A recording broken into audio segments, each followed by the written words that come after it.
Assalamualaikum warahmatullahi wabarakatuh.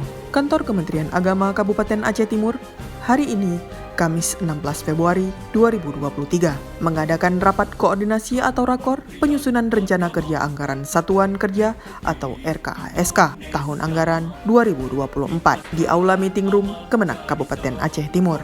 Rakor RKASK tahun anggaran 2024 tersebut dibuka secara resmi oleh Kepala Kantor Kementerian Agama Kabupaten Aceh Timur, Bapak Haji Salamina SAG MA, dengan mengusung tema memantapkan kinerja program dan kegiatan untuk penyusunan anggaran yang tepat sasaran.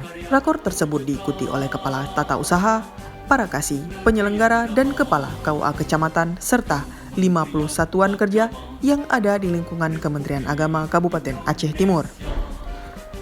Dengan rincian 33 unit kerja Madrasah Ibtidaiyah Negeri, 9 satuan kerja Madrasah Sanawiyah Negeri, 5 satuan kerja Madrasah Aliyah Negeri, dan 4 satuan kerja di kantor Kementerian Agama Kabupaten Aceh Timur. Narasumber yang hadir di antaranya Perencana Kantor Kementerian Agama Kabupaten Aceh Timur, Bapak Supardi SE, Bapak Hasanul Fikri SE ME, Perencana Ahli Muda Kanwil Kementerian Agama Provinsi Aceh, dan Afrizal SOSI, Staf Perencana Kanwil Kementerian Agama Provinsi Aceh, dan Aceh Timur Dara Syarafuna SPD dan Irfan SOSI, Humas Kantor Kementerian Agama Kabupaten Aceh Timur, melaporkan.